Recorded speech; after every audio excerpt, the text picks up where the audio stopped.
Bonsoir à tous, dimanche 1er mars 2020. Merci de nous rejoindre sur Gabon Première. Voici les titres du journal.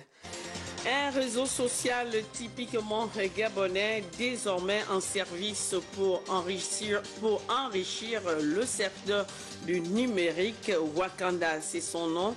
L'application novatrice d'un compatriote mise sur l'originalité et met un accent sur la culture gabonaise.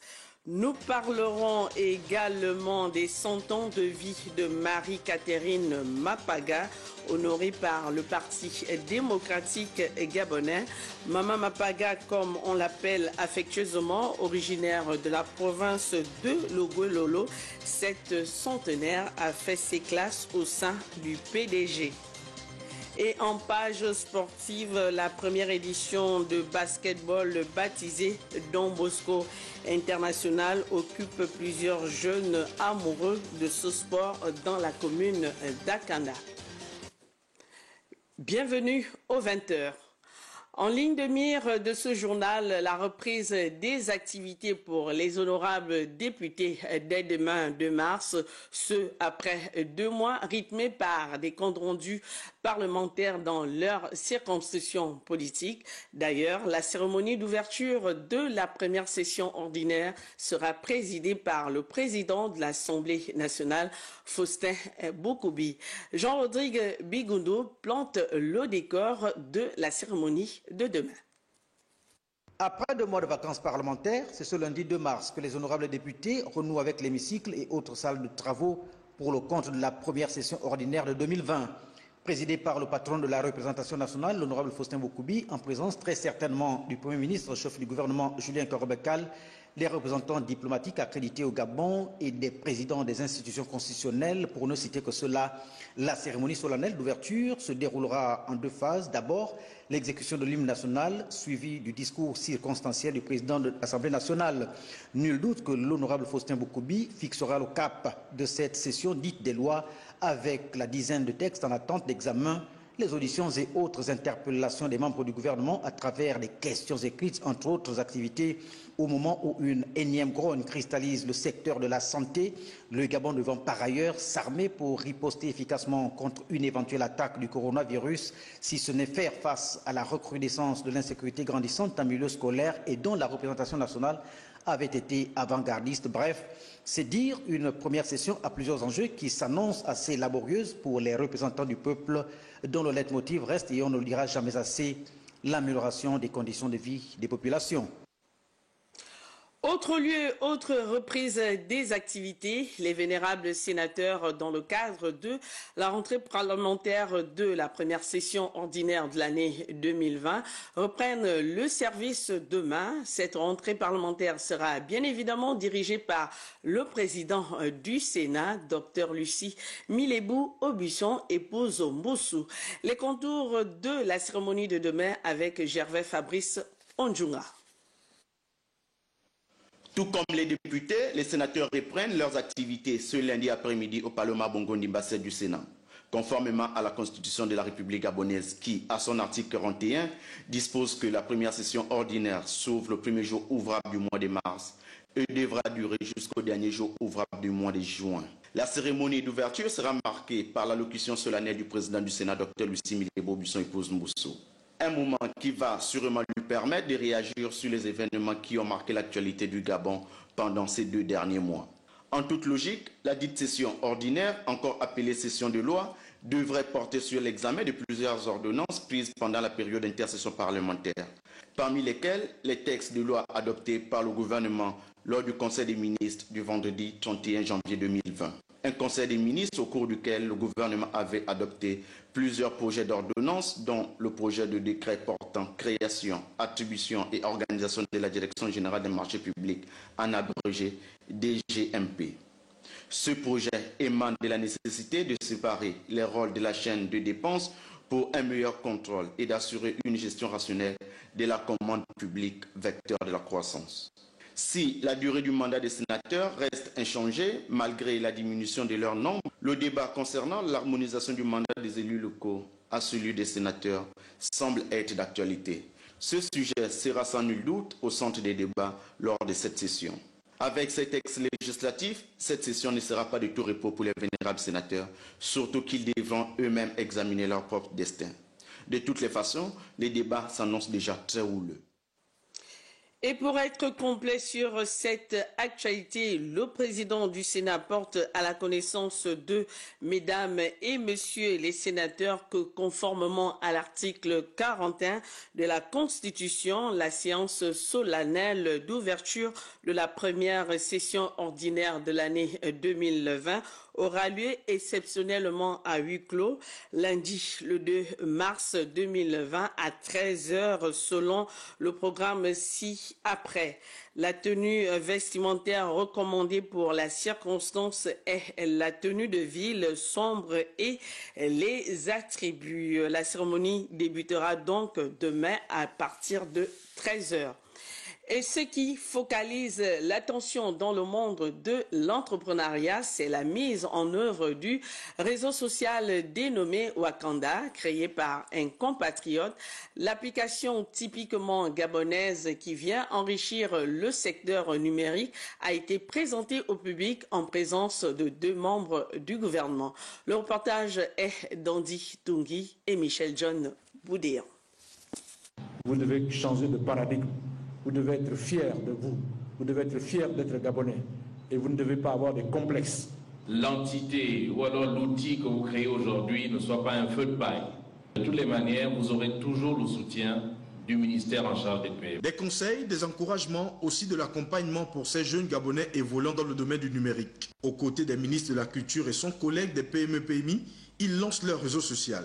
Wakanda. Mais ayant la vision et la volonté d'apporter quelque chose de révolutionnaire et de nous placer également comme étant des producteurs et pas toujours des éternels consommateurs, j'ai décidé de proposer quelque chose de bien et quelque chose qui vient également répondre à un besoin. Quand vous proposez des fonctionnalités qui existent déjà ailleurs et que vous proposez celles qui n'existent pas, tout de suite, on prend plaisir à partir où il y a le package complet. La possibilité de faire des commentaires avec des notes vocales, la possibilité de créer des comptes, des pages, des groupes, d'avoir des backgrounds, des smileys africains. Toutes les générations peuvent se l'offrir afin d'échanger, partager des images, photos, commentaires et autres. Ça me fait genre waouh quoi, tu vois. C'est pas iTunes qu'on enrichit, c'est pas Spotify qu'on enrichit, c'est le pays qu'on enrichit. Je suis fier. Fier pourquoi? Parce que c'est un compatriote. C'est un Gabonais comme moi. Il a apporté quelque chose que nous tous nous étions à la recherche. Pour la team Wakanda, il ne suffit pas d'exister dans le paysage numérique, mais il est question pour eux de présenter une bonne variété de fonctionnalités propres à leur initiative. On enchaîne avec la Société d'énergie et d'eau du Gabon. La SCG vient d'honorer ses agents de la médaille du travail pour leurs loyaux services. Les 144 agents ont été récompensés par la direction générale en présence des responsables du ministère du Travail. D'autres détails avec Charles Obamondo et Christlin Mainda. Une juste récompense pour 10, 20 et 30 ans de dur labeur au service de la SCG, cette remise des médailles en or, argent et bronze à 144 agents, tout un symbole pour les récipiendaires dont le représentant a estimé que la Société d'énergie et d'eau du Gabon devrait aller un peu plus loin et offrir davantage. Monsieur le directeur général, pensez au CARPLAN et à une politique interne d'accompagnement à l'accès à la propriété pour le personnel afin qu'au-delà des médailles, l'agent ressente un réel sentiment d'appartenance à la SCG pendant et après sa vie professionnelle. Des préoccupations intégrées dans la feuille de route du directeur général, lequel a lancé un appel à la mobilisation générale en direction de tout le personnel pour la concrétisation des objectifs fixés. Chers collègues, je vous exhorte à redoubler d'efforts pour poursuivre la dynamique ainsi impulsée dans une trajectoire irréversible, celle qui doit mener vers le succès auquel nous nous sommes engagés.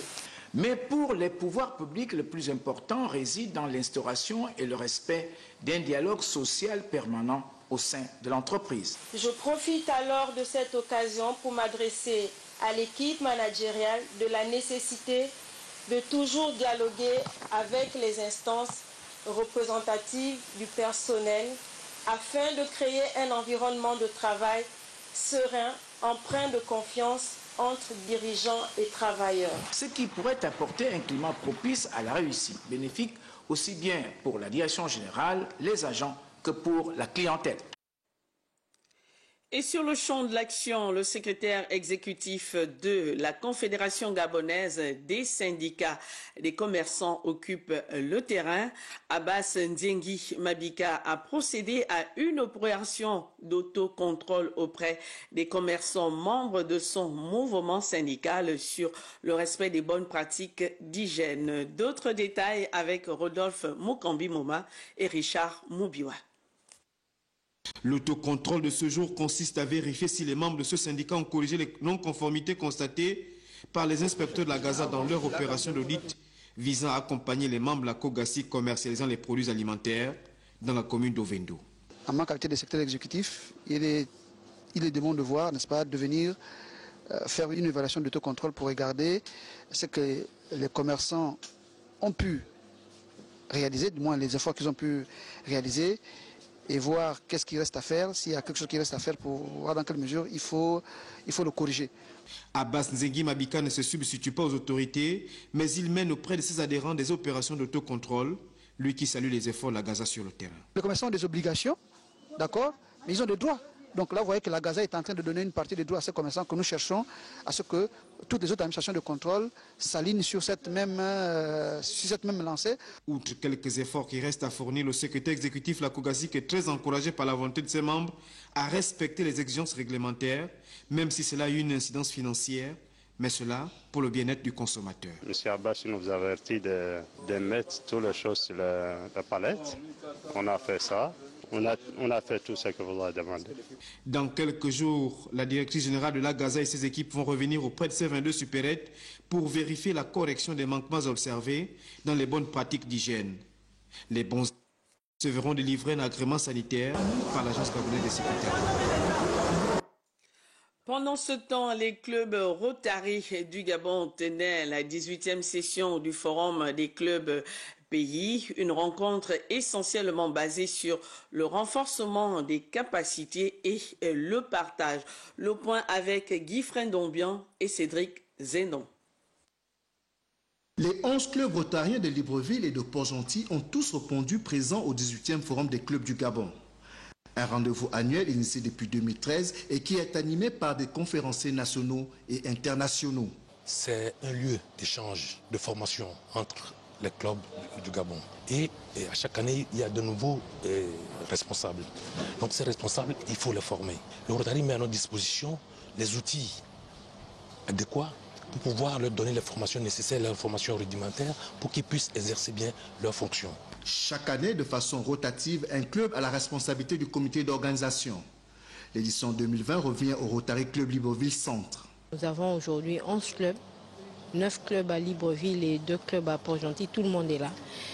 Et chacun a participé suivant l'organisation logistique et suivant aussi les demandes des sponsoring pour la réussite de cet événement. Présente à ce forum la gouverneure du district 91-50 du Rotary International, dont la mission tire à sa fin, fait le bilan de son séjour.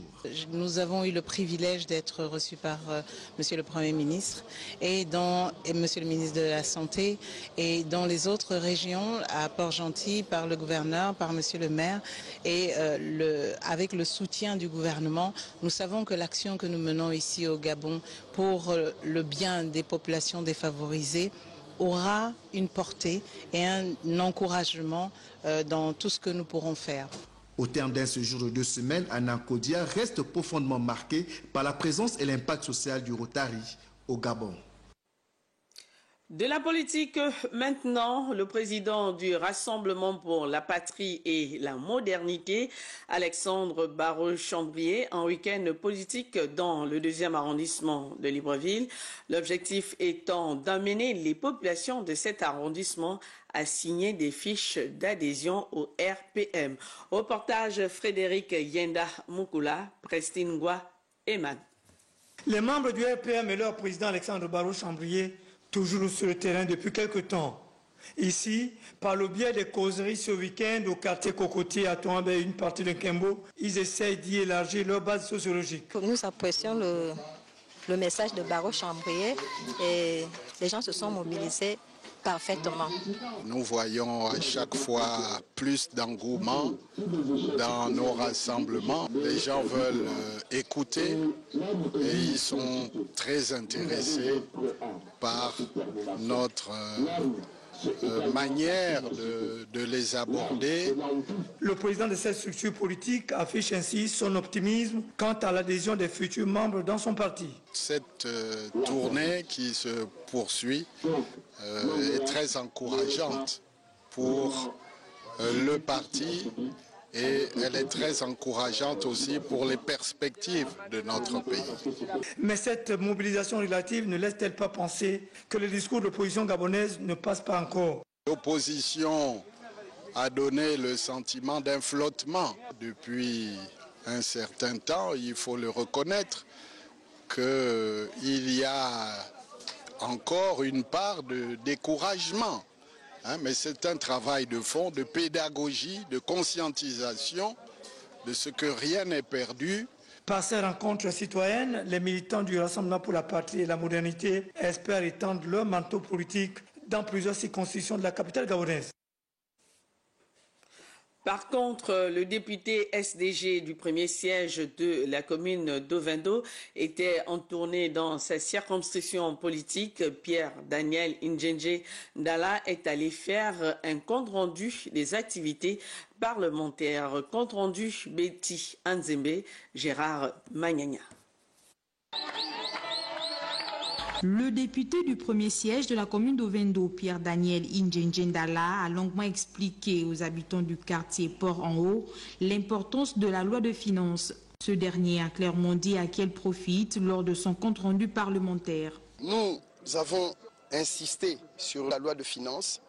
Il y a tout ce qui est prévu pour le fonctionnement de l'État, notamment les salaires, les emprunts, et tout ce qui est social a été affecté dans des comptes spéciaux. Et ce sont ces comptes spéciaux-là qui vont être financés pour essayer d'intervenir auprès de nos populations pour que nos populations sentent que l'État ne les a pas oubliées. La population venue nombreuse à cette rencontre n'a pas manqué d'énumérer toutes les difficultés auxquelles elle fait face dans ce quartier d'Ovendo. Jadis, ce qui était une route est devenu une piste d'éléphant dans un quartier. La situation cadastrale du Port-en-Haut est restée le rêve d'Anani. Nous ne savions pas si nous habitons un quartier ou un village. Le pont métallique qui relie le quartier Port-en-Haut à celui d'Alenakiri, construit en matériaux périssables, est aujourd'hui pour nous et nos enfants qui le traversons matin et soir un danger permanent.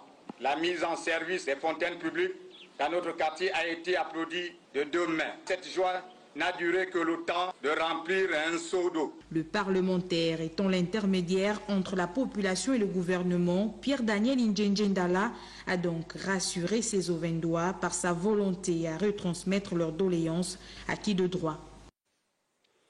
Militante de la première heure, devenue un véritable symbole, animatrice et créatrice du groupe socio-culturel Misema, Marie-Catherine Mapaga célébrée avec honneur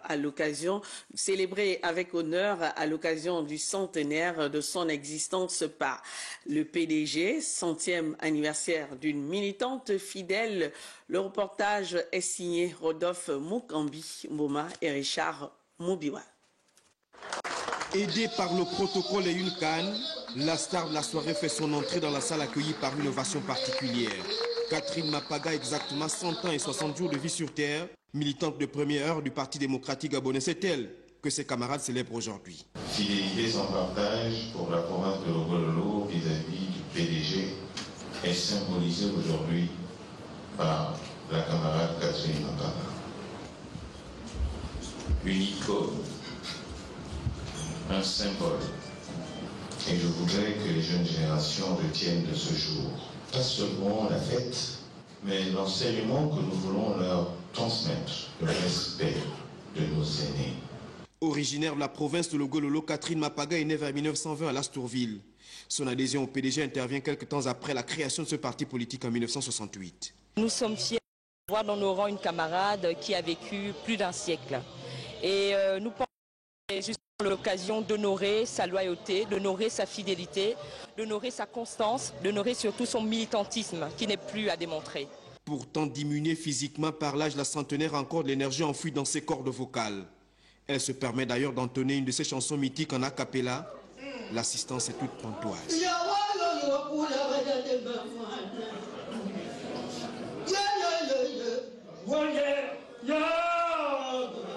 Après plus de 2h30 de manifestation, Catherine est restée star jusqu'à la fin.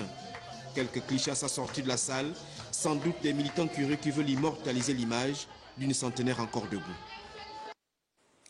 Les Irak et les militants PDG de la commune d'Untoum s'activent déjà pour la célébration du 52e anniversaire du Parti démocratique gabonais. Une réunion s'est tenue à Untoum sous la houlette du membre du comité permanent du bureau politique du PDG, Julien Kogebikale. Compte rendu, Yves Oyono. La salle polyvalente de la commune d'Untoum accueille un rendez-vous politique stratégique. Le Parti démocratique gabonais prépare la fête historique du 12 mars. Autour du membre du comité permanent du bureau politique, Julien Kogebekale, tous les camarades ont répondu massivement à l'appel. Signe d'une pleine vitalité et effectivité de l'efficacité des structures de base du PDG Untoum. D'associer les délégués du FPDG et les délégués UJPDG. Élus, hiérarques, cadres et militants de base font preuve de mobilisation. Nous ne pouvons plus travailler sans associer les anciens. Le premier arrondissement d'Untoum est prêt pour la célébration du 52e anniversaire du parti au pouvoir. La femme est le fer de lance du Parti démocratique gabonais. Dans le premier arrondissement d'Untoum, le PDG est actif au sein de 3 fédérations. La jeunesse, c'est la force du Parti démocratique gabonais. Au quotidien, Nzeme Nyamore Meyan ont toujours garanti à Julien Kogebekale un soutien sans faille dans son œuvre et sa mission de relais de la politique d'Ali Bongo Ondimba dans le Komomonda. Toujours en Untoum, on enregistre la naissance des mouvements baptisés l'apport citoyen. Cette structure associative se donne pour mission de mettre en avant les valeurs citoyennes, non sans soutenir les actions du gouvernement. Plus avec Andy Tungi et Michel John Boudéan. Dans cette salle de la maison de la femme de la ville d'Untoum, un groupe de jeunes vêtus de polo kaki lance officiellement leur association, l'apport du citoyen. Les choses nous viennent de Dieu et Dieu m'a donné une idée. Et cette idée, j'ai essayé de la confronter à celle du président Kennedy, selon laquelle il n'est plus question pour nous aujourd'hui d'attendre tout de l'État. Et il n'y a qu'à ce titre que nous allons donner à l'État la possibilité de nous aider. Animés par la fibre citoyenne, ils veulent promouvoir les valeurs civiques en soutenant l'action du gouvernement sur les plans économiques, socio-culturels et politiques. Aujourd'hui, c'est un appel, d'autant plus que nous voulons insister que nous ne pouvons rien faire. Nous ne pouvons pas avoir un essor effectif si nous tournons dos au gouvernement, si nous avons un comportement méfiant vis-à-vis du gouvernement. Conscient qu'être citoyen, c'est aussi, et dans l'intérêt de tous, être responsable et respecter ses devoirs envers la société. Après le lancement de leur mouvement, ils envisagent mener des opérations de sensibilisation sur les valeurs citoyennes dans les établissements de la commune d'Untoum. À Libreville, le 3e arrondissement illumine à nouveau avec l'éclairage public qui a été rétabli. D'ailleurs, le collectif des jeunes conscients de cet arrondissement salue cette action après un constat sur le terrain. Le reportage est de Rita Abogondo et Chrislin Mainda. Après cette année sans éclairage public, le 3e arrondissement de Libreville peut enfin se réjouir. La quasi-totalité des voies principales bénéficie désormais d'un éclairage. Remercier le chef de l'État, son Excellence Ali Bongo Ondimba, suite à l'éclairage que nous avons eu dans nos artères, en attachement avec la direction générale de la CNE, donc la Commission nationale de l'eau et de l'électricité. Dans l'obscurité, on ne peut rien faire. On est victime du grand banditisme ici, dans les Akébé et puis comme partout ailleurs. Ce collectif a pour objectif d'inciter les jeunes de leur circonscription à entreprendre des initiatives visant leur autonomisation. C'est l'insertion et la réinsertion des jeunes. Nous redonnons le rêve à ces jeunes en leur présentant les petits métiers. Ceux qui n'ont pas des documents comme acte de naissance, on nous pose des cas, par exemple, après 1, 2, 3, 4 ans, comme il y a des structures qui sont là aujourd'hui, en attachement avec le ministère de la Justice, et nous les guidons vers là-bas. Le collectif des jeunes conscients avait déjà salué le retour de l'eau potable dans leur arrondissement il y a quelques mois. Aujourd'hui, avec la réhabilitation de l'éclairage public, le 3e arrondissement fait progressivement sa mue. La commune d'Akanda, par contre, était au cœur de la 2e assemblée paroissiale de l'Union chrétienne des femmes de l'Église évangélique du Gabon, placée sous le thème « Prier puis agir ». L'UCFEB se donne pour mission cette année de s'inscrire dans la logique de ce thème. Compte rendu, Rita Abogondon, Cédric Zendon.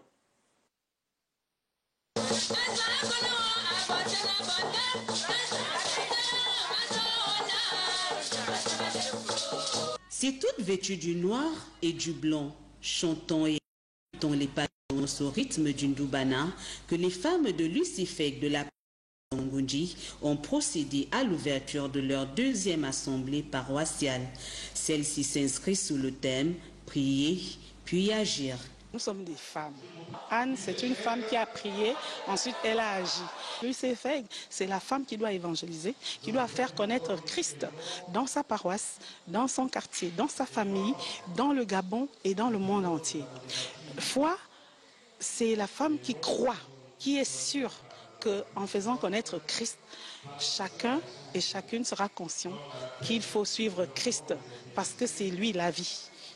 Et action, agir.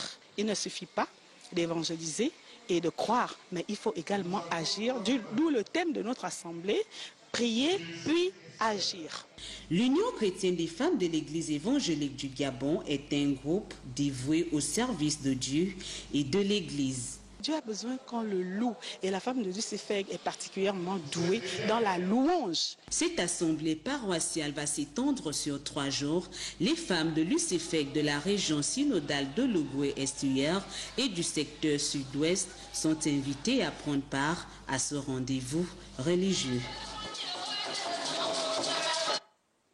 Le mouvement chrétien, le ministère des femmes vertueuses a organisé ce matin une conférence religieuse sous le thème « Femmes plus en profondeur » animée par la prophétesse Vanessa Boulingi.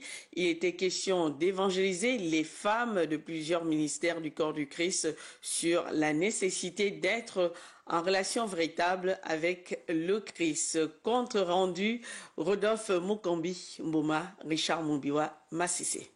Maman, je te servirai. Loin de leur cadre habituel, c'est dans cette salle de fête que les responsables du mouvement chrétien Les Femmes Vertueuses ont décidé de passer ces moments de prière et d'enseignement. L'assistance est très variée, elles appartiennent chacune à un ministère du Christ. Ces femmes sont toutes venues écouter le message de la prophétesse sur le thème « Femmes plus en profondeur ». Ce n'est pas une église, mais vraiment qui regroupe des jeunes filles qui veulent servir, qui ne servent pas parce que notre mission c'est de gagner les jeunes femmes à servir le Seigneur véritablement. Ce mouvement est le fruit d'une révélation à la prophétesse Vanessa Boulingi en 2015. Aujourd'hui, elle célèbre également l'anniversaire de cette association chrétienne qui fédère désormais plusieurs femmes. Au cours des 5 ans, ça a été une réussite, ça a été un succès. On a ressenti le Seigneur être présent et nous conduire dans ce ministère. Et par reconnaissance pour le Seigneur qu'il a été, le guide qu'il a été, et par obéissance, nous avons décidé de célébrer ces 5 ans qui est un anniversaire, mais entre guillemets, c'est une reconnaissance à la fidélité de Yahvé pour le ministère des femmes vertueuses. C'est en 2009 que cette jeune femme née en 1988 a accepté le Seigneur à Johannesburg en Afrique du Sud. Depuis 2009, Elle a été consacrée prophétesse dans son église locale, Kedros, située à la cité Octanouri. Et pour la fin du sport, la première édition du camp de basket Don Bosco International s'est achevée ce week-end au centre des jeunes Don Bosco à Okala Mikolongo après 3 jours d'échanges interactifs, de pratiques et matchs d'exhibition sous la direction d'instructeurs étrangers. Reportage. Former, éduquer et divertir était l'épicentre de ce rendez-vous de la première édition du Don Bosco Invitational sous l'auspice d'experts venus du pays de l'Oncle Sam et du Canada durant 3 jours. Cet événement, c'était en fait un club clinics qu'on a organisé, dénommé Don Bosco Invitational. Donc nous avons regroupé des meilleurs joueurs de la plateforme Libreville et nous avons en fait donné une instruction technique aux coachs. Et ces coachs ont en fait transmis cette information aux joueurs. Et déjà, nous sommes passés par les fondamentaux du sport, donc du basket que nous pratiquons, pour en fait arriver à terme de cet événement.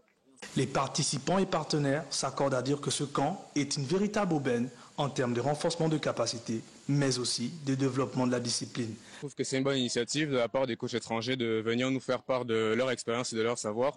Donc à titre personnel, j'ai voulu venir participer à cette expérience pour pouvoir enrichir mon jeu et puis découvrir de nouvelles choses. Ils ont apporté déjà de nouveaux exercices, des choses qu'on n'avait pas l'habitude de faire. Ils ont montré une nouvelle manière de travailler, plus spontanée, plus directe, plus axée sur la maîtrise. Et puis ça me permet de découvrir une nouvelle façon de travailler. Et puis ils ont apporté leur expérience et leur savoir. La remise de récompenses aux lauréats et aux partenaires pour la clôture de ce rendez-vous riche en sisio, tout en gardant en ligne de mire la détection et le suivi des prochains playmakers du basketball gabonais.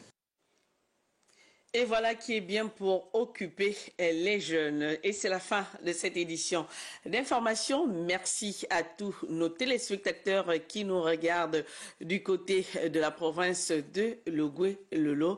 Au revoir et à très bientôt sur Gabon Première.